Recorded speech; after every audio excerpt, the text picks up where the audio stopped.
That was pretty good. That's all right. Philip, tell us who you're with, please. I'm here representing Riverkeeper. So thank you, Dr. Pell. I just have what I'd like to do is give an overview of what our written comments are going to be focused on. And just to start with, so everyone knows what Riverkeeper is, we are a member-supported environmental organization, nonprofit organization that has been working for over 40 years to protect the ecological integrity of the Hudson River and Hudson River Valley, the Hudson River watershed. And so as a result, of course, the proposal to put the cable in the Hudson River is of great interest to us. I have 4 quick comments to make.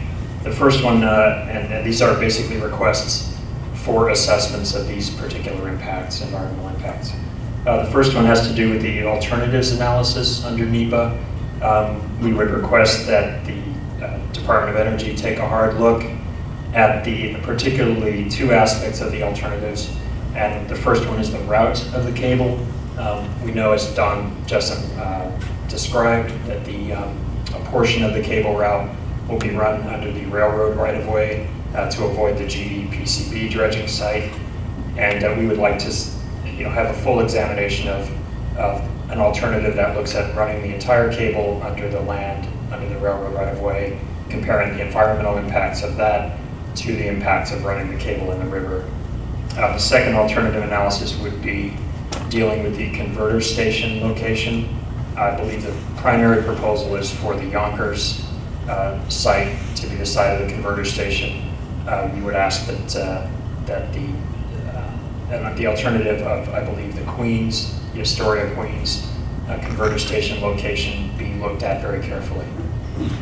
Second, in terms of the disturbance of habitat in the Hudson River, assuming that the primary proposal of running the cable in the Hudson would go forward, looking at the disturbance particularly of designated sensitive habitat for fish species and other wildlife. Hudson River has several areas that are very important ecologically. They're designated either by federal or state agencies as essential fish habitat or significant coastal fish and wildlife habitat. And we know that the cable has to run through some of those. We know that there are some efforts to mitigate some of the impacts, but we urge the agency to take a very, very careful look at the methods that are going to be proposed for mitigating the impacts to these areas. The Hudson River is biologically very diverse and productive area, but fish species are under great duress, they're under stress. Many fish species are in decline in the river from a variety of impacts and sources. And so what we don't want to see is an additional source of stress and source of disturbance to these sensitive habitats. Third, we would like to see a complete assessment of the effects of the dredging itself, so any resuspension of sediment in the Hudson River, particularly sediments that contain contaminants like PCBs and other types of pollution that have accumulated over time in the Hudson. There are different types of dredging techniques that are proposed to be used, and so we'd like to see a kind of a cumulative impact analysis of all the different dredging techniques, as well as the laying of concrete matting or other types of protective covering over the cables in general. And then in terms of the sediments, looking at what kinds of impacts result from resuspension of sediment. And fourth, we would like to see a full review of the impacts of, once the cable is installed in the river and is operating, the impacts of electromagnetic fields, and basically in 2 areas. One, for the HVDC cable, we know that there's not the typical EMF field produced like there is with the AC cable, but we would still like to see a full literature review and an analysis of if there are any impacts to fish species, and particularly to fish migration and fish spawning patterns and habits. And then with the section of AC cable that's proposed for I believe, the Harlem and the East River, going from the converter station to the substation, we would like to see a full analysis of those impacts as well from that EMF field. And we will be submitting more detailed written comments by the August 2nd deadlines. Thank you very much. Thank you very much, Philip. It's probably worth mentioning the difference between AC and DC. Your car battery is a DC device, direct current device. Your flashlight battery is a direct current device. Your wall outlet is an AC current device, alternating current device. And the difference is if you were to put a voltmeter gauge, I guess you could say, on the device, on a direct current device, the meter would go up to the level of the voltage and then just continue straight across. With alternating current, if it were a good enough meter, if it were an oscilloscope, you would see that the current actually goes in what's called a sine wave, 60 cycle sine wave. And in an alternating current situation, you do have magnetic fields. In other words, the current does generate both a magnetic and an electric field. In direct current situation, there is no magnetic field generated, but there does remain an electric field. So I just thought I'd mention that by way of clarification. Also, with regard to fish and wildlife in general, I suspect we'll be doing consultations with the Fish and Wildlife Service. Specifically on that subject, we will probably find ourselves doing a biological assessment, and if that's the case, we would then request a formal biological opinion from the Fish and Wildlife Service. So this is an area that will be given appropriate scrutiny.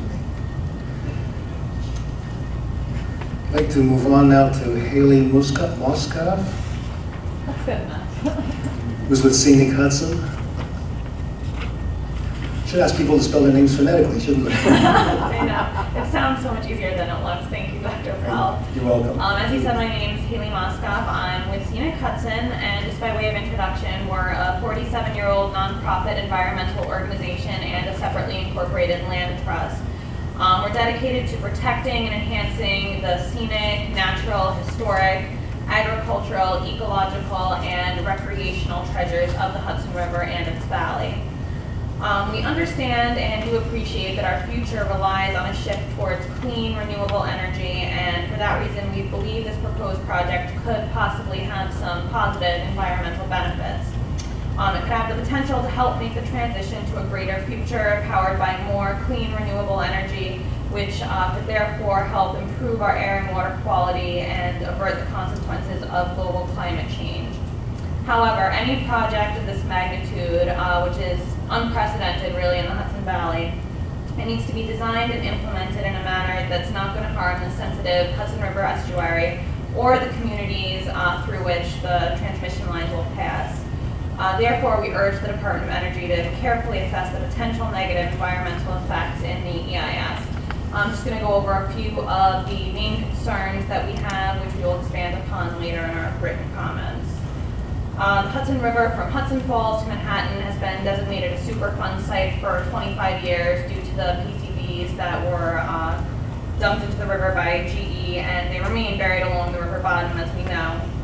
And the proposed route for the transmission line, as Don said, avoids the area in the upper Hudson where the dredging has begun and where the concentration of PCBs is greatest. However, the EIS needs to address the potential for resuspension of PCBs and other contaminants in the mid and lower Hudson River due to the burying of cable in that contaminated sediment and the process for installing that cable.